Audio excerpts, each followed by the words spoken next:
O Saber Direito desta semana é sobre direito administrativo. As aulas abordam a organização e o controle de bens públicos, responsabilidade civil, poderes do Estado e muito mais. As aulas são com o professor Denis Soares França. Olá, amigos e amigas. Sejam todos muito bem-vindos ao programa Saber Direito. Eu sou o Denis França, professor de Direito Administrativo e advogado da União. E no curso dessa semana estamos conversando sobre jurisprudência no direito administrativo, com destaque para aqueles casos que vinculam os demais juízes e tribunais, os recursos repetitivos e os recursos extraordinários dotados de repercussão geral, apreciados, respectivamente, pelo Superior Tribunal de Justiça e pelo Supremo Tribunal Federal. Como nós já tivemos oportunidade de conversar nas nossas outras aulas, a sistemática dos recursos repetitivos é uma verdadeira revolução no sistema processual civil brasileiro. Por meio dela, é possível que os tribunais estabeleçam precedentes que devem ser observados pelos demais juízos e tribunais, gerando uma série de benefícios para o sistema, tais como isonomia e celeridade processual. Afinal de contas, casos semelhantes, cuja razão de decidir seja pautada nas mesmas questões de direito, poderiam ser mais facilmente solucionados, rapidamente solucionados inclusive, garantindo também a adoção de decisões compatíveis, ou seja, evitando a possibilidade de que fossem tomadas decisões contraditórias em diferentes juízos e tribunais. O nosso objetivo não é pormenorizar a técnica dos recursos repetitivos ou as questões processuais civis, mas nós fizemos nas diversas aulas alguns comentários que ajudam a esclarecer o funcionamento desse mecanismo. Mas para a nossa aula de hoje, depois de termos passado pelos temas dos agentes públicos nas nossas duas primeiras aulas, da organização administrativa e dos bens públicos na nossa aula 3, da responsabilidade civil do Estado e dos poderes da administração na aula 4, chegou o momento de conversarmos sobre serviços públicos e serviços de saúde e fornecimento de medicamentos pelo poder público. Como os senhores sabem, os serviços públicos geram uma série de implicações práticas para os usuários, para os administrados, que acabam dependendo dos serviços públicos para a fruição de possibilidades, utilidades, comodidades. Imagine como exemplo de serviço público a prestação da energia elétrica, o serviço de transporte público, prestação do serviço de água e esgoto e outros congêneres. De igual maneira, o fornecimento de medicamentos e serviços de saúde pelo Estado é extremamente relevante. Nós temos como corolário do desenvolvimento dos direitos fundamentais os chamados direitos de segunda geração ou segunda dimensão, consubstanciados em direitos de índole social, que servem para a equalização da realidade das pessoas dentro da nossa sociedade. Como direitos sociais despontam a educação, a saúde, o lazer e tantos outros. No momento de aperfeiçoamento ou continuidade do desenvolvimento dos direitos após os direitos de primeira geração, baseados praticamente nas liberdades civis, direitos baseados, sobretudo, na ideia de liberdade. O fato é que a nossa Constituição garante a saúde como um dos direitos sociais que deve ser estendido a todos os cidadãos, mas nós sabemos que é um pouco difícil a concretização desses direitos. E por essa razão, onde surge a divergência no caso concreto, ou onde surge a necessidade de aplicar o direito nas demandas, nos embates que são travados, surge a necessidade de o Poder Judiciário proferir decisões, porque é a ele que compete dirimir essas controvérsias que surgem no caso concreto. E é isso que gera uma grande quantidade de precedentes que envolvem o fornecimento de medicamentos e é sobre eles que nós vamos conversar na segunda parte da nossa aula. Portanto, amigos, para que nós possamos começar, vamos falar aí dos serviços públicos e algumas dessas implicações que nós temos. Eu gostaria de alertar, em primeiro lugar, que os serviços públicos, eles são assim definidos por meio de uma manifestação legal. O que é um serviço público e qual serviço não é público? Eu gosto de dar um exemplo como comodidades que nós às vezes gostamos, um salão em que muitos gostam de frequentar, especialmente as mulheres, para ajeitar o cabelo. Aquilo é um serviço um serviço que não é marcado de natureza como natureza pública. É um serviço prestado e é um serviço muito importante, muito útil para a nossa sociedade, mas o legislador, não é a vontade do povo dizer que aquele serviço tem características especiais de um serviço público. Então, todos podem prestá-lo, particulares prestam à vontade, desde que sigam as regras sanitárias, as regras do município, de onde pode localizar o estabelecimento, requisitos mínimos, proteção contra incêndio, utilização de insumos adequados, por exemplo, há uma proibição de utilização de alguns líquidos, algumas substâncias utilizadas no trato do cabelo, né? Para ficar aqui nesse exemplo que eu trouxe, me veio à cabeça aqui, porque o cabelo está na cabeça também. Veio o exemplo do salão de beleza, etc. É proibido usar algum produto? São questões de sanidade, questões sanitárias, melhor dizendo. Já ia falar sanidade aqui, mas são questões sanitárias. Isso tudo vai ser verificado, mas esse não é um serviço público. Por outro lado, a própria Constituição e principalmente a lei ordinária diz que certos serviços têm essa natureza pública. E quando um serviço é considerado um serviço público, o Estado deve prestá-lo. Ou o Estado deve se responsabilizar por essa prestação e repassar a execução do serviço para um particular. Mas perceba, a titularidade do serviço permanece sendo do Estado, que apenas terceiriza para um particular a sua execução. É o caso do transporte coletivo, que eu já comentei agorinha.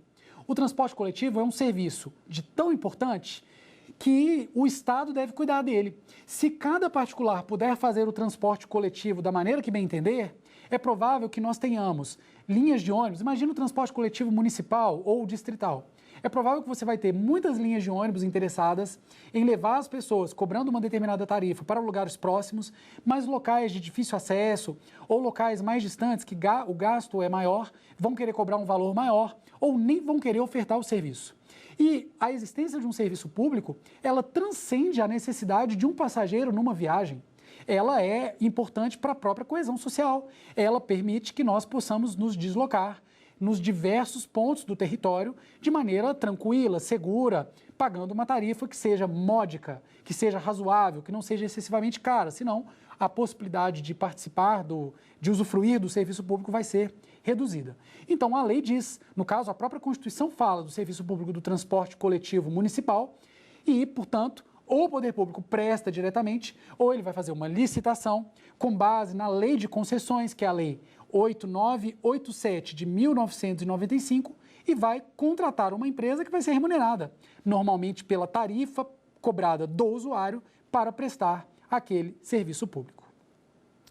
Essa lei 8987 traz, por exemplo, alguns princípios que devem ser observados na execução do serviço público, tais como o da modicidade das tarifas, as tarifas devem ser módicas, o da urbanidade, que significa que deve haver um trato adequado, um trato pautado pelas regras de convívio social, princípios como o da continuidade dos serviços públicos. Olha que importante é isso. O serviço público, se ele é marcado como público, ele não pode parar.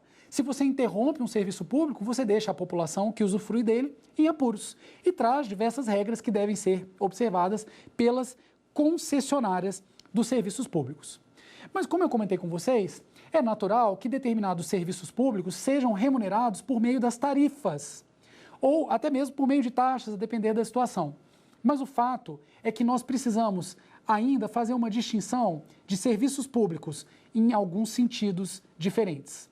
Por um lado, nós temos serviços públicos que são atividades em sentido amplo, tomadas em sentido amplo, que é toda a atividade material que o Estado realiza.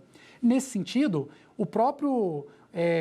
a própria disponibilização da prestação jurisdicional não deixa de ser um serviço público. É uma atividade realizada pela administração pública. Mas, em geral, quando a gente conversa dos serviços públicos no direito administrativo, a gente está fazendo um recorte para falar apenas dos serviços públicos tidos como a comodidade oferecida para um usufruto do usuário. Esse usuário vai remunerar esse serviço público em regra. Ele vai pagar uma tarifa, ele vai pagar uma taxa. E essa questão está envolvida no primeiro paradigma de repercussão geral que nós vamos conversar agora, representado pelo recurso extraordinário 643-247, tema 16 da repercussão geral do Supremo Tribunal Federal. Então, vamos abordar diretamente a tese fixada pelo STF nesse caso, que foi a seguinte: a segurança pública presentes a prevenção e o combate a incêndio, faz-se no campo da atividade precípua pela unidade da federação. E porque serviço essencial, tem como a viabilizá-la a arrecadação de impostos, não cabendo ao município a criação de taxa para tal fim. Meus amigos, a interdisciplinariedade, ou seja, a capacidade de olhar a relação entre os diversos temas, é importante em qualquer ramo do conhecimento. Naturalmente, com o direito não é diferente. E nós devemos relembrar aqui os pontos de contato entre o direito tributário e o direito administrativo. O poder de polícia, quando é exercido pela administração pública, pode gerar a cobrança de taxa. E da mesma maneira, a prestação de um serviço público pode gerar também a cobrança de uma taxa. Isso não acontece quando estamos diante da cobrança da remuneração por um serviço público que não é feita diretamente pelo poder público. Perceba, a relação jurídico-tributária que embasa a possibilidade de cobrança de taxa envolve um ente da administração pública de direito público nessa relação jurídica. Quando estamos diante de uma concessionária, não pode ser cobrada a taxa, mas pode ser cobrado o preço público. Eu faço essa lembrança para os senhores e para as senhoras para que nós possamos voltar àquela classificação que comentamos sobre serviços públicos em sentido muito amplo e serviços públicos como uma comodidade. O conceito utilizado pelo STF nessa tese que nós acabamos de ler não é aquele conceito mais restrito de serviço público como uma utilidade especificamente fruível pelo administrado, mas o conceito do serviço público como algo que é gerado prestado, melhor dizendo, genericamente para a sociedade. No caso, a segurança pública. Percebam que quando o poder público vai instituir uma taxa, existe uma regra fundamental que deve ser observada. Os serviços públicos considerados de natureza uti singuli, que são aqueles, é uma expressão latina que significa de maneira singular, de maneira específica, eu sou capaz de mensurar quem são os usuários que vão usufruir do serviço e a quantidade de cada um. Eles podem ser remunerados por taxa. É o exemplo das taxas de coleta de lixo. Por mais que ninguém vá lá na sua casa para pesar e medir o lixo que você está colocando, tem como saber qual é cada residência, qual é a quantidade de lixo que ela gera. O fato, meus amigos, é que se o serviço não for dessa natureza, se for um serviço prestado de maneira muito genérica para a sociedade, ele não pode ser remunerado por taxa. O poder público não pode instituir uma taxa para a sua cobrança. Além disso, eu não posso ter uma cobrança dupla. Se a segurança pública é responsabilidade dos estados e do Distrito Federal, os municípios não poderiam instituir uma taxa para remunerar a segurança pública, ainda que ele institua uma guarda municipal, porque a guarda municipal existe para a proteção do próprio patrimônio municipal e não é essa a atribuição de segurança pública do município, e também porque não poderia ser por taxa. É essa a razão da tese que nós acabamos de ler, que eu vou reler para ficar bem fixado. A segurança pública, presentes a prevenção e o combate a incêndios, faz-se no campo da atividade precípua pela unidade da federação, os estados e o Distrito Federal. E porque serviço essencial, tem como viabilizá-la a arrecadação de impostos, não cabendo ao município a criação de taxa para tal fim. Vejam que com isso eu não estou querendo dizer que aos municípios não caibam algumas responsabilidades de segurança pública. E unidade da federação aqui foi uma expressão utilizada de maneira genérica, mas é porque eu aproveitei para me reportar ao fato de que aos estados compete a manutenção das polícias militar e civil. Os municípios não têm essa atribuição. E não cabe aos municípios, por essa dualidade de razões, instituir essa taxa, sobretudo porque não é possível a instituição de uma taxa para um serviço que deve ser oferecido de maneira genérica. Ou seja, o poder de polícia exercido aqui, nesse caso, que se consubstancia também em um serviço público, ele deve ser remunerado pela receita genericamente arrecadada pelo poder público a título de impostos. Amigos, eu aproveito agora para tratar de um tema que foi abordado não no Supremo Tribunal Federal, mas no Superior Tribunal de Justiça, lá no rito dos recursos repetitivos. É o tema 414, repetitivo lá do STJ, representado pelo recurso especial RESP 1.166.561. A questão que se colocou aqui é sobre a possibilidade de você pegar um serviço público que agora é diferente daquele serviço que nós conversamos anteriormente, esse genericamente prestado. Vamos pensar agora num serviço público que pode ser mensurada a sua prestação para cada unidade. Então, nós estamos diante aqui do serviço de água. Nós sabemos que existe um hidrômetro em cada unidade habitacional. Esse hidrômetro vai fazer o registro da quantidade de água que passou por ali e isso vai gerar a cobrança, normalmente, de tarifa ou preço público, já que quem presta o serviço de água, normalmente, não é o poder público diretamente, é uma concessionária. Se fosse o poder público, poderia ser remunerado por meio de taxa, mas como não é, é a concessionária, vai ser remunerado por meio de preço público ou tarifa. A questão que se colocou aqui foi a seguinte: nós sabemos que existem muitos prédios residenciais ou outros tipos de habitação que possuem várias unidades habitacionais. São moradias independentes. No entanto, não há ali hidrômetros independentes. São tratadas essas moradias, do ponto de vista do fornecimento de água, como uma só, porque elas possuem apenas um hidrômetro. Mas os senhores sabem que existe uma cobrança de uma tarifa mínima de água. E, em razão disso, algumas companhias que prestam o serviço de água tentaram multiplicar o valor dessa cobrança mínima pelo número de unidades. Então, imagine, um lote tinha uma só casa e ali tinha um só hidrômetro, era feita a cobrança da tarifa mínima mensal no valor X. Em determinado momento, alguém resolve edificar naquele lote, faz um parcelamento, suponhamos que o parcelamento conforme as regras municipais, mas continua ali com apenas um hidrômetro, apesar de agora serem 4 unidades individuais de habitação. Será que a companhia de água pode cobrar não apenas a tarifa X, mas a tarifa X multiplicada por 4? Porque, afinal de contas, são 4 unidades habitacionais ali dentro daquele mesmo lote? Segundo o STJ, isso não é possível. Vejamos a tese que foi fixada. É inconstitucional, ou melhor, não é lícita a cobrança de tarifa de água no valor do consumo mínimo, multiplicado pelo número de economias existentes no imóvel. Faço um parênteses para explicar que economias aqui é um sinônimo de unidades habitacionais. Então, eu vou ler de novo para ficar mais claro. Não é lícita a cobrança de tarifa de água no valor do consumo mínimo, multiplicado pelo número de economias existentes no imóvel, quando houver único hidrômetro no local. A cobrança pelo fornecimento de água aos condomínios em que o consumo total de água é medido por único hidrômetro deve se dar pelo consumo real aferido. Percebam que não se disse aqui que num determinado prédio não possa ser feita a cobrança da tarifa mínima de cada uma das unidades habitacionais.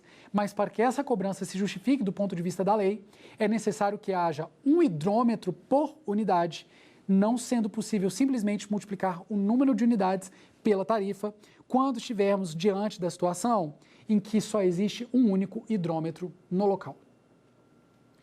Percebam então que esse último julgado que nós conversamos, sobre o qual nós conversamos aqui, ele toca diretamente ao tema dos serviços públicos nessa acepção mais restrita da comodidade oferecida para o usuário do serviço, que pode ser aferida de maneira específica qual é o benefício que ele usufrui. É o caso do serviço de transporte coletivo, que nós já comentamos algumas vezes aqui. O sujeito sabe que vai pagar uma tarifa X e ele vai entrar no ônibus e vai ter a possibilidade de ser transportado de um lugar para o outro. Mas agora eu vou passar a abordagem de um outro tema da repercussão geral do Supremo Tribunal Federal, que é o tema 699, representado pelo paradigma, melhor dizendo, é o tema 261, representado pelo paradigma recurso extraordinário 581-947, e que também envolve essa questão da taxa, do preço público, se o serviço, a natureza desse serviço e tudo mais. Ficou fixada a seguinte tese: é inconstitucional a cobrança de taxa, espécie tributária, pelo uso de espaços públicos dos municípios por concessionárias prestadoras do serviço público de fornecimento de energia elétrica. Amigos, percebam que o município tentou cobrar uma taxa de uso de um espaço público, essa taxa pode ser cobrada em outras situações específicas. Imagine aquele empreendedor que resolve e consegue autorização do poder público colocar uma banca de venda de comida, gêneros alimentícios no passeio, na calçada, num espaço que é público. Bom, se ele vai ter um benefício que é só dele na utilização daquele espaço, ele também tem que dar uma remuneração para a coletividade pela utilização daquele espaço, nada mais natural. Mas será que o município pode instituir uma taxa pelo uso de um espaço público que foi usado por concessionárias prestadoras do serviço de fornecimento de energia elétrica? Então eu vou calcular a quantidade de passeio que o poste da concessionária de energia elétrica usou e vou fazer o uso dessa medida para efetuar uma cobrança das concessionárias? E como nós vimos, o Supremo Tribunal Federal disse que não, que isso é inconstitucional. E há diversas razões para se explicar isso.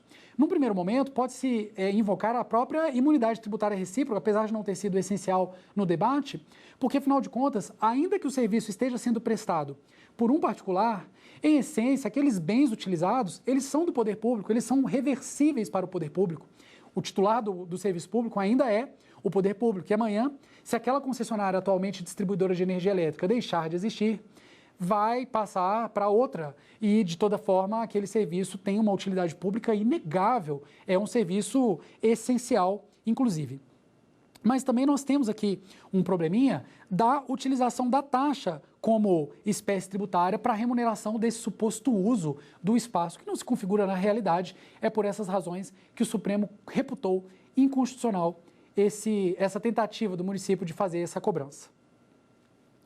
Agora, meus amigos, eu vou abordar com vocês um dos temas que, na essência, é mais afeto, é o cerne aqui de toda a nossa discussão acerca dos serviços públicos, que é a possibilidade de desligamento ou não de um serviço público essencial.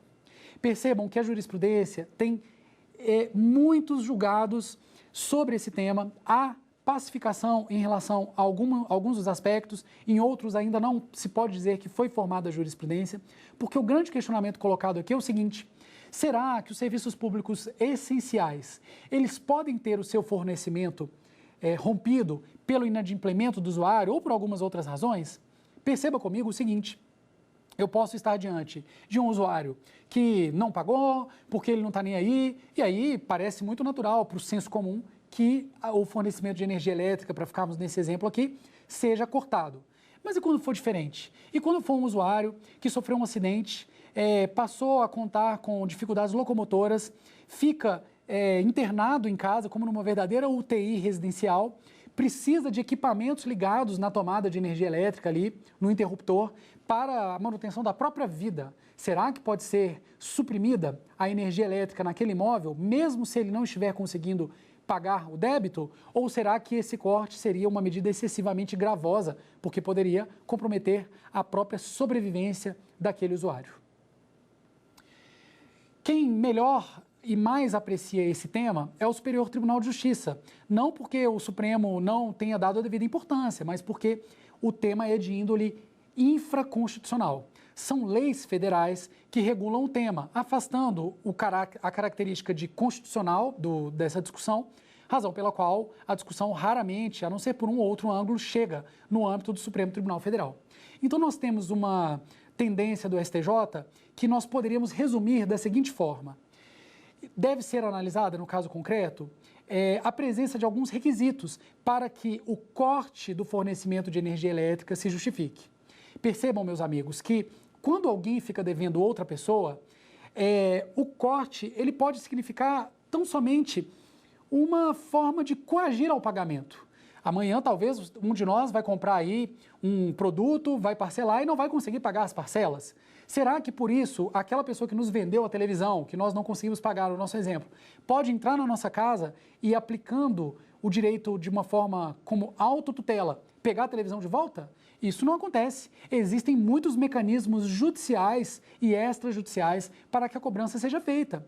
Para que os débitos sejam adimplidos, vamos fazer a penhora, vamos desenvolver uma outra forma de buscar a cobrança. Quando uma concessionária de energia elétrica opta pelo corte da energia, na verdade ela está coagindo, em certa medida, elas são duas medidas minimamente que nós podemos referir. A primeira, coagir o usuário a pagar, porque ele sabe que se não pagar vai cortar, ele vai ter maior empenho em manter em dia a conta, porque ele sabe que não pode ficar sem aquele serviço. E um outro desdobramento óbvio é porque senão o prestador de serviço vai ficar receoso de amanhã não conseguir, vai continuar prestando o serviço para esse usuário e não vai receber por aquele serviço prestado. o corte é amplamente aceito, desde que presente os requisitos legais, lá da Lei 8987, e os critérios que o STJ vem pontuando.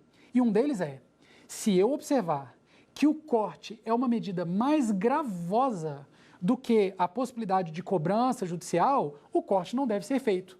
Imagine, por exemplo, um hospital público que por alguma falha administrativa ou alguma escassez de recursos não está conseguindo pagar a conta de energia elétrica, mas ali funcionam leitos de UTI, quem sabe esteja ali naquele hospital um parente, um amigo nosso, e por causa dessa falha administrativa, se a concessionária do serviço público cortar a energia, nós estaremos colocando em risco a integridade física daquelas pessoas que estão ali dentro. Em casos assim, a jurisprudência tem repelido a possibilidade do corte no fornecimento.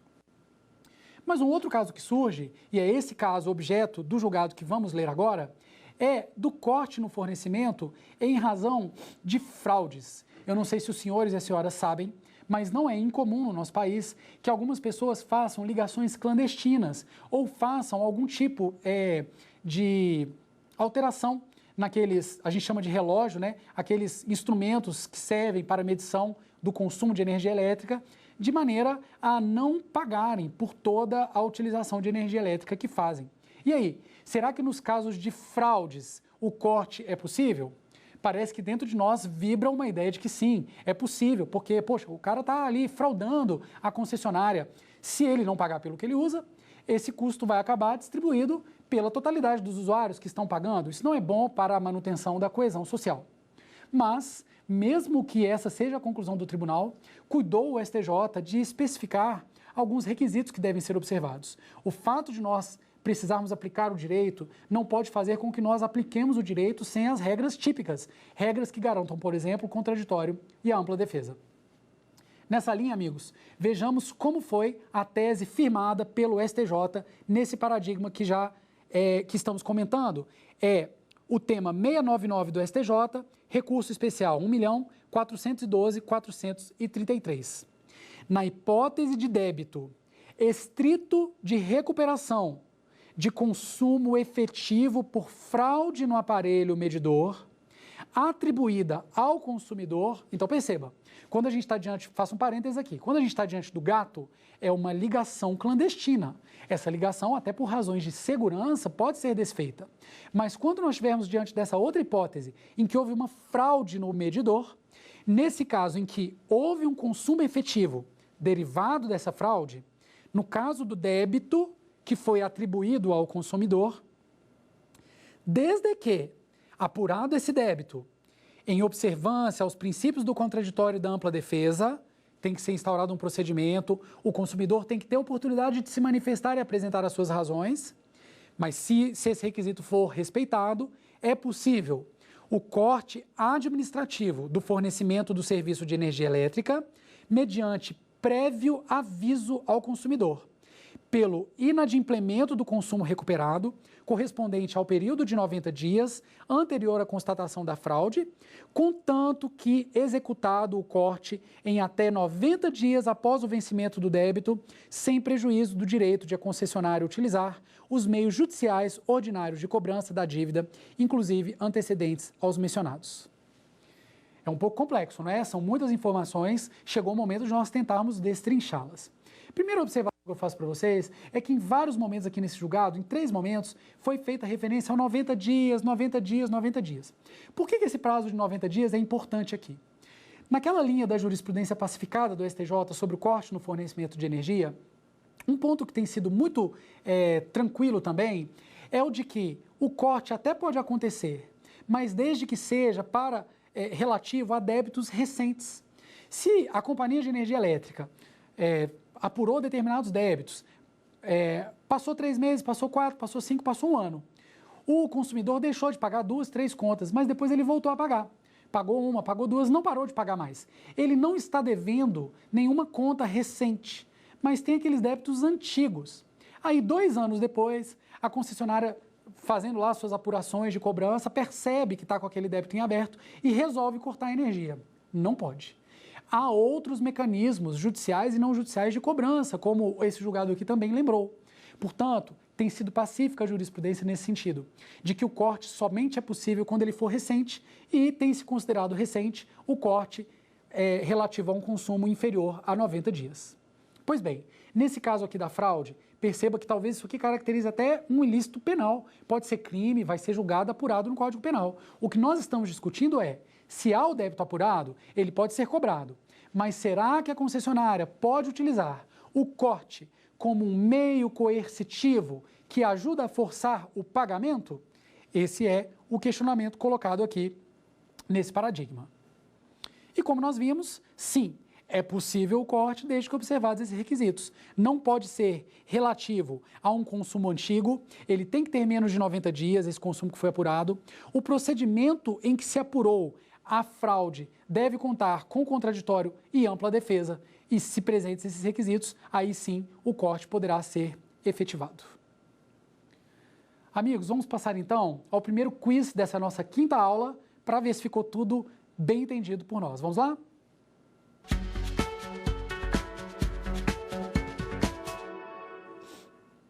É possível que a concessionária faça o corte da energia elétrica do consumidor? Opção A, sim, desde que não haja pagamento. Opção B, não, por se tratar de serviço essencial. Opção C, sim, mas em casos restritos, como diante da fraude mediante procedimento com contraditório e ampla defesa do consumidor. E D, nenhuma das respostas anteriores. Pessoal, percebam, vamos lá, analisando a opção A. Sempre que não houver o pagamento, é possível fazer o corte? Não, não é possível.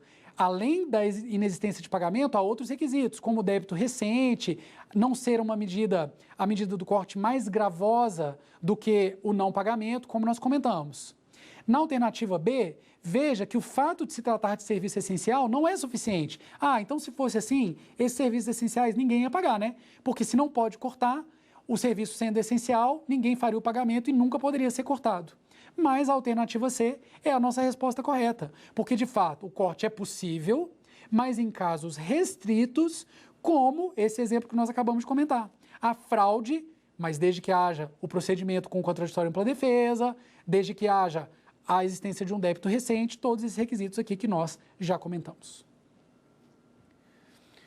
Muito bem, amigos, superado o nosso primeiro quiz, vamos avançar agora sobre dois julgados que têm a ver com o serviço público em sentido amplo e que estão relacionados porque envolvem o tema da cobrança em universidades federais. Como provavelmente os senhores saibam, o ensino público ele é considerado gratuito por norma constitucional. E algumas universidades federais, em especial, algumas outras instituições também, sem ser universidades, mas muitas universidades federais cobraram algum tipo de taxa, como taxa de matrícula ou algum tipo de manutenção anual ou semestral. E, diante dessas cobranças, foi levado o questionamento ao Poder Judiciário. Será que essa cobrança se justificaria diante da previsão constitucional de que o ensino é público e gratuito? É um serviço público prestado, portanto, com a remuneração que o Estado tem por meio dos impostos. Pelo menos enquanto a Constituição for como é, esse ensino público não poderia ser remunerado? Esse era o questionamento levado aos tribunais. O STF pacificou a matéria, abordando no recurso extraordinário 500.171, tema 40 da Constituição Federal, a questão, para afirmar a seguinte tese: a cobrança de taxa de matrícula nas universidades públicas viola o disposto no artigo 206, inciso 4 da Constituição Federal, que é justamente o dispositivo que cuida da gratuidade do ensino nos estabelecimentos oficiais. Então perceba, conheço várias situações em que essas taxas foram pagas, mas essa cobrança viola diretamente a Constituição, razão pela qual não pode acontecer.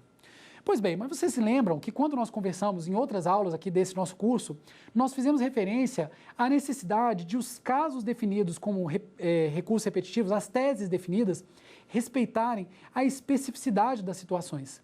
Ok, de fato a Constituição traz essa previsão do ensino amplo, gratuito, mas nós sabemos que é uma prática em instituições de ensino a oferta de cursos que fogem daquela regularidade, como os cursos de graduação, nível fundamental, nível médio. É o caso dos cursos de pós-graduação. E eles têm diferenças, tanto na maneira como são custeados, porque normalmente os cursos de pós-graduação, eles estão fora daquilo que os professores são remunerados para prestar, eles contam com a participação de professores convidados de outras instituições, isso vai gerar uma série de despesas. Será que poderiam ser ofertados cursos de pós-graduação em universidades públicas, nos quais seja cobrado alguma coisa? Ou será que isso também, essa possibilidade também ofenderia o paradigma da gratuidade do ensino nas instituições públicas? Analisando essa situação, marcada por diferenças, como já comentamos, o Supremo Tribunal Federal fixou no tema 335 da repercussão geral, paradigma URE 597854, a seguinte tese: a garantia constitucional da gratuidade de ensino não obsta a cobrança por universidades públicas de mensalidade em cursos de especialização. Percebam que eu me referi à pós-graduação de maneira ampla e, tecnicamente, o mais adequado é nós prestarmos atenção de que apenas os cursos de especialização, que são aquelas pós-graduações lato sensu, que geram o título de especialista, mas não o de mestre e doutor, nesses casos é possível sim a cobrança de mensalidades.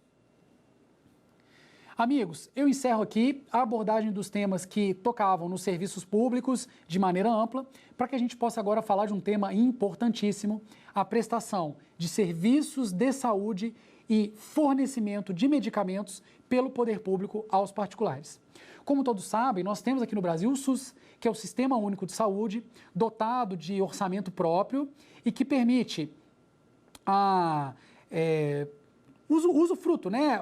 Que o usuário, o cidadão comum, seja ele nacional ou não, ele possa usufruir desse sistema com acesso a tratamentos de saúde nos hospitais, medicamentos para garantia da saúde, que é um direito social extensível aí a todos os brasileiros, os cidadãos, todos aqueles que estão em território nacional. Ocorre que nós sabemos que o serviço de saúde do SUS, ele, por muitas virtudes que tenha, não é ainda o ideal, não é como todos nós gostaríamos. Há filas de exames e muito mais do que isso. Há determinadas situações em que pleiteia-se a prestação de um serviço de saúde que não está disponível. O SUS tem lá uma cartilha, né? Ele tem listas em que ele define quais são os medicamentos que ele oferece, quais são os tipos de tratamento que ele oferece. Mas, às vezes, a medicina ela é muito rápida, ela evolui tecnicamente, tecnologicamente, com muita rapidez. Às vezes, um determinado tratamento não está disponível dentro do que o SUS é capaz de oferecer. Nesses casos, é comum que as pessoas que não conseguiram algo que deveria ser fornecido ou que querem obter algo que o sistema não oferece, muitas vezes ajuizam ações judiciais, apresentam suas demandas ao Poder Judiciário, requerendo a concretização do mandamento constitucional, do direito constitucional à saúde, no caso concreto.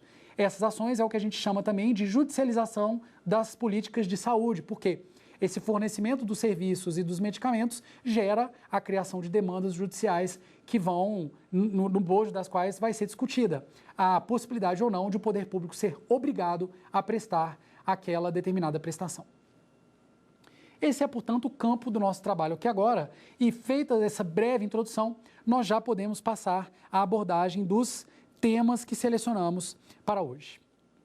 Amigos, o primeiro tema que eu gostaria de comentar com vocês é o da regra constitucional que veda a internação em qualidade superior.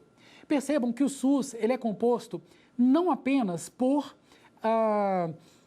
entidades públicas. Claro, há muitos hospitais públicos, há diversas entidades da administração pública indireta que estão envolvidas no SUS, mas o sistema é muito grande e ele se baseia também em parcerias feitas com entidades privadas, como organizações sociais, por exemplo, que prestam serviços para o poder público. É frequente, inclusive, que hospitais tenham atendimentos particulares e, ao mesmo tempo, tenham convênio do SUS para atendimento via SUS. Muito comum no caso das santas casas de misericórdia, instituições sem fins lucrativos, geridas pela iniciativa privada, mas que frequentemente têm parceria com o poder público. Então, é possível que você seja atendido em algum hospital desses, né, como um cliente privado que paga pelo atendimento, ou é possível que você seja atendido pelo SUS. São dois regimes no mesmo estabelecimento. Essa dualidade de regimes fez com que surgisse o seguinte questionamento: se eu for ser atendido num hospital desses e eu for atendido pelo SUS, vai ser tudo de graça, mas as acomodações, elas são inferiores. É aquela enfermaria mais simples, para que possa atender todo mundo. Mas se eu quiser naquele hospital, eu poderia ser atendido num quarto, por exemplo, depois da minha cirurgia, com acomodações de uma outra natureza. Ok, já que eu vou ser atendido pelo SUS, será que eu posso ter o meu tratamento custeado pelo SUS e pagar para o hospital apenas o valor da diferença para ter acesso às acomodações superiores? Ou será que para usufruir do atendimento hospitalar naquela acomodação superior, eu tenho que custear integralmente o tratamento? Foi isso que o STF apreciou no tema 579 da repercussão geral, paradigma ao recurso extraordinário 581-488, para fixar a seguinte regra: é constitucional a regra que veda, no âmbito do Serviço Único de Saúde, a internação em acomodações superiores, bem como atendimento diferenciado por médico do próprio SUS ou por médico conveniado, mediante o pagamento da diferença dos valores correspondentes. Na verdade, não é nem que o Supremo estabeleceu essa regra, como eu havia dito. O que o Supremo fez, na verdade, foi confirmar a constitucionalidade dessa regra, que justamente para organizar melhor o atendimento, assim estabeleceu. A preocupação do poder público ao instituir essa regra foi mais ou menos assim: daqui a pouco, ninguém vai estar sendo atendido efetivamente pelo SUS. O hospital vai criar várias categorias, quem puder paga um pouquinho e vai para uma acomodação superior, quem puder paga um pouquinho mais e vai ter um atendimento diferenciado do médico, e a ideia não é essa. A ideia do SUS é da universalização do serviço de saúde. Ah, mas não é o serviço que eu gostaria. Pois bem, nós vivemos numa sociedade capitalista, ou a pessoa que não quer ter o tratamento do SUS, ela vai em busca dos recursos que permitam o usufruto de um serviço de saúde superior, e ela vai custear isso. Agora, o poder público está preocupado em oferecer algo uniforme para todos os cidadãos. Essa é a ideia do SUS, por isso universalização é um postulado central do Sistema Único de Saúde. Meus amigos e minhas amigas, avançando, uma outra questão que surge tem a ver especificamente com a judicialização dessas ações nas quais se busca a tutela do Poder Judiciário para a prestação dos serviços de saúde e medicamentos. Nós sabemos que o Ministério Público é uma instituição da mais relevante importância na nossa organização constitucional, prevista na Constituição nos artigos 127 e seguintes, e o Ministério Público tem como funções a tutela de direitos difusos, direitos coletivos. Por exemplo, um dano ao meio ambiente, sem dúvida, cabe ao Ministério Público o ajuizamento de uma ACP, uma ação civil pública, por meio da qual se busque a reparação daquele dano, o desfazimento do dano, o pagamento de uma multa ambiental, alguma coisa nesse sentido. Muito bem, mas o Ministério Público não é o advogado de uma pessoa particular. Quando uma pessoa que não tem recursos para pagar o próprio advogado precisa entrar na justiça, ela deve contar com os serviços da Defensoria Pública. Então perceba, na nossa ordem constitucional, o Ministério Público tem a função de fiscal da ordem jurídica. Fiscal da lei, como se dizia antigamente, ainda se diz, mas de maneira mais ampla, fiscal da ordem jurídica. Ver se está tudo ok. Por exemplo, com a efetivação dos direitos, por exemplo, com os direitos difusos. É muito amplo o espectro de atribuições do Ministério Público. Já a Defensoria Pública, embora também possa manejar ações do chamado processo coletivo, como ação civil pública, ela tem a sua atuação direcionada como o advogado, propriamente dito, das pessoas que não possuem recursos para custear os próprios advogados, os próprios causídicos. Isso fez gerar o seguinte questionamento: será que o Ministério Público, que tem essa atribuição mais ampla, poderia ajuizar ações nos quais se pleiteasse o fornecimento de um determinado medicamento para portadores de uma doença? Porque percebam, será que ali não fica parecendo um caso concreto, o interesse de alguns indivíduos ou de algum indivíduo que precisa daquele medicamento? Será que o Ministério Público pode agir aí nesse caso? Ou será que o Ministério Público deve pedir que esse cidadão se dirija à Defensoria Pública? Analisando essa questão, no tema 262 da repercussão geral, por meio do recurso extraordinário 605.533, o Supremo Tribunal Federal fixou a seguinte tese: o Ministério Público é parte legítima para ajuizamento de ação civil pública que vise o fornecimento de remédios a portadores de certa doença. Poxa, mas parece que isso ficou um pouco incoerente, né? Porque, afinal de contas, é um portador de uma doença e tal, uma coisa meio específica. A ideia aqui é que o direito tutelado pelo Ministério Público no bojo dessa ação é um direito indisponível.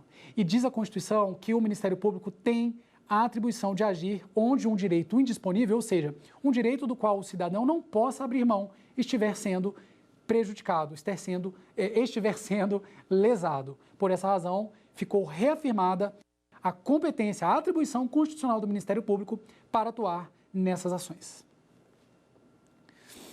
Pois bem, agora voltando mais especificamente nessa ação judicial, que poderia ter sido proposta pelo Ministério Público, poderia ter sido proposta pela Defensoria Pública, no caso de um cidadão que não tem o dinheiro para pagar o próprio advogado, é considerado pobre na forma da lei para aferição da possibilidade de a Defensoria Pública agir por ele, ou até aquele que tem a condição de pagar o advogado, mas resolveu ajuizar uma ação perante o Poder Judiciário para pleitear do poder público o fornecimento de um serviço de saúde ou de um medicamento. Vamos agora conversar sobre um desdobramento importantíssimo desse tipo de ação. E é o seguinte desdobramento. Será que essa pessoa que ajuiza essa ação, ela deve ajuizar apenas contra o município que ela mora? Ou contra o Estado? Ou contra a União? Como é essa divisão? Como essa parte que vai buscar a tutela vai descobrir o local certo de ela ajuizar a ação? Quem é a pessoa jurídica de direito público que vai figurar no polo passivo da ação como ré? Essa discussão foi consolidada no precedente recurso extraordinário 855-178, tema 793 da repercussão geral do Supremo Tribunal Federal, que afirmou a solidariedade passiva entre os entes públicos federados para esse tipo de ação. Olha como ficou a tese firmada. O tratamento médico adequado aos necessitados se insere no rol dos deveres do Estado, Estado aqui com letra maiúscula, para significar o poder público como um todo, sendo responsabilidade solidária dos entes federados, podendo figurar no polo passivo qualquer um deles, em conjunto ou isoladamente. O poder público costumava apresentar como tese defensiva nessas ações a seguinte ideia: o Sistema Único de Saúde, o SUS, ele tem definição legal e essa lei estipula que determinados tipos de tratamento são de responsabilidade da União, outros dos estados, outros dos municípios. Se um determinado cidadão, em busca do medicamento que precisa, um medicamento que pelas regras do SUS deveria ser fornecido pelo município, se ele ajuiza uma ação contra a União, ele está onerando a União duas vezes, porque aquela parte do tratamento não seria de competência da União. A competência administrativa de prestar é do município. Se a falha é do município, o cidadão só poderia ajuizar a ação, colocando como réu, no polo passivo da lide, o próprio município, e não a União. E vice-versa, e assim sucessivamente, envolvendo estados, etc. A ideia, portanto, da tese defensiva era: o particular só poderia ajuizar a ação contra o ente público responsável pela prestação específica daquele tipo de tratamento. Mas, como nós já vimos, o Supremo Tribunal Federal rejeitou essa tese por dizer que não se pode minimizar o acesso à prestação que está sendo pleiteada via judicial, porque é desse ou daquele ente. O poder público como um todo teria o dever de oferecer. Não resta para o poder público total obrigatoriedade de prestar duas vezes. Imagina, às vezes a União fez um repasse de recursos para o município, para que o município prestasse um determinado serviço, o município não presta. E a União ainda vai ser ré na ação judicial e vai ter que prestar de novo. Quer dizer, a União gastou duas vezes, tudo bem, mas a União vai poder adotar as medidas de cobrança do município. É um autêntico caso de solidariedade passiva. Alguém deve junto com alguém. Esse que pôde pagar foi demandado primeiramente, mas ele pode buscar a devida reparação, se for o caso. Então, essa foi a tese fixada aí no tema 793. Uma outra questão que surge tem tudo a ver também com os bens públicos, que nós já conversamos em outra aula, mas mais especificamente aqui, surgiu um questionamento acerca da possibilidade de o Poder Judiciário, os juízes em geral, adotarem medidas constritivas, ou seja, que obriguem o poder público a efetivamente prestar os medicamentos, porque não adianta uma decisão judicial que diz que o poder público tem que disponibilizar a vaga no leito, a UTI, ou tem que fornecer o medicamento X ou Y. É necessário que haja meios que obriguem o cumprimento dessa decisão, caso não haja o cumprimento voluntário da decisão pelo poder público. Infelizmente, isso algumas vezes acontece.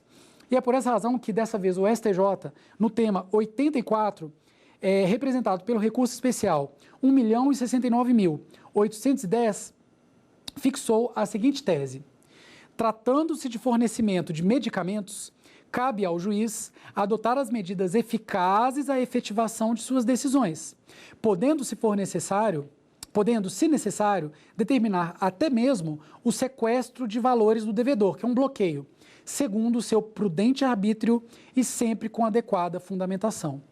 Perceba que não é que em qualquer caso o juiz vai determinar esse tipo de sanção, esse tipo de constrição, mas quando o Poder Judiciário perceber que o poder público não está se desincumbindo da obrigação fixada no mandamento judicial de prestar um determinado medicamento, ele pode sim, de maneira fundamentada, de maneira adequada aos fins, de maneira proporcional, sem também embarrear ali o desenvolvimento das atividades públicas em geral, para forçar o adimplemento daquela obrigação que foi fixada pela sentença judicial. E aqui, amigos, chegou o momento de eu conversar com vocês de um dos julgados que talvez seja o mais relevante nesse tema, que foi tomado pelo STJ. É o tema 106 dos recursos repetitivos do STJ, um tema que teve o paradigma indicado há muitos anos, mas cuja tese só foi fixada no ano de 2018. O RESP, que foi adotado como representativo da controvérsia, é o RESP 1.657.156. E a discussão aqui ela é muito interessante. Porque, vejam bem, nós estamos conversando até aqui sobre determinadas ações de saúde que estão previstas dentro do escopo daquilo que deve ser fornecido. Então, se o cidadão tem algo a pleitear do poder público, ele simplesmente vai ajuizar a sua ação, vai pleitear, já vimos que ele pode ajuizar contra a União, contra o Estado, contra o município que ele reside, ou até contra os três de uma vez. Então, imagine, se o cidadão resolve ajuizar a ação apenas contra o município, ou contra o Estado o Estado e o município, essa ação vai tramitar na Justiça Estadual. Já se envolver a União, se ele resolver colocar como ré a União, por força do artigo 109, inciso 1º, nós vamos ter fixada a competência da Justiça Federal. Artigo 109, inciso 1º da Constituição Federal. Tranquilo, isso nós já vimos que pode acontecer. Mas uma situação é aquela em que nós temos os protocolos do SUS, aquelas listas a que eu já me referi, dizendo que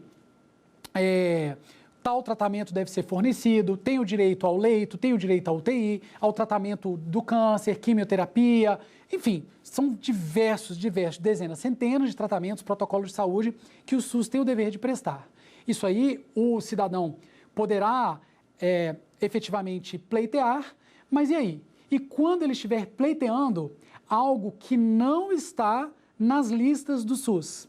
E se o pleito desse cidadão for de um medicamento que o SUS não oferece? Se for quando o SUS oferece, tranquilo. Se não for, o STJ pacificou importantes requisitos que devem ser apreciados para a concessão da liminar, e é o que nós vamos ver para finalizar essa aula. Olha o que ficou fixado aqui.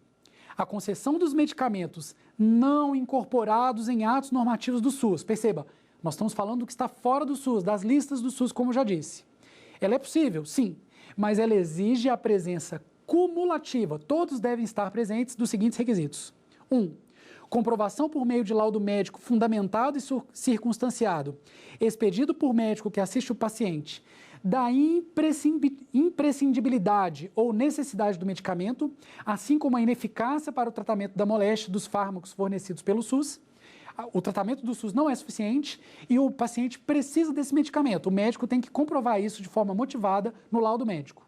2. A incapacidade financeira de arcar com os custos desse medicamento. O SUS está aí para universalizar aquilo que é possível oferecer para todo mundo.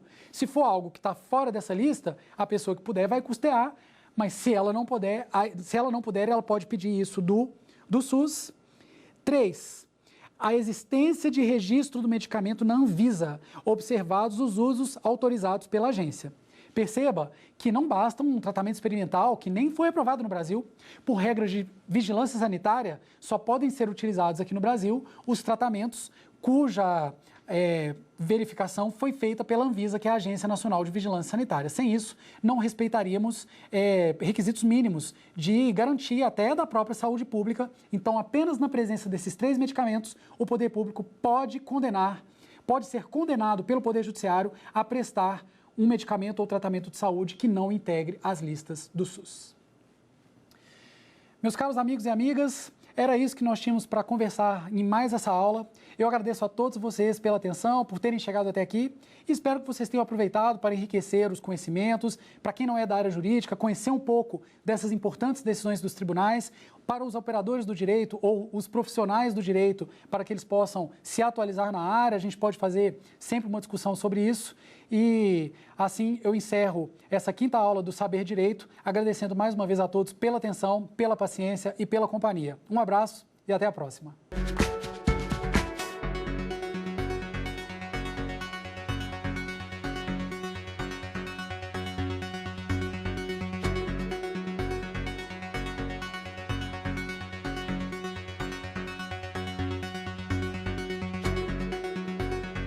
Quer dar uma sugestão de tema para os cursos do Saber Direito? É só mandar um e-mail para a gente, saberdireito@stf.jus.br. Ou então, entre em contato pelo nosso WhatsApp. O número é este que aparece na sua tela. Você também pode estudar pela internet. Acesse tvjustiça.jus.br. Reveja ainda as aulas no nosso canal do YouTube, TV Justiça Oficial.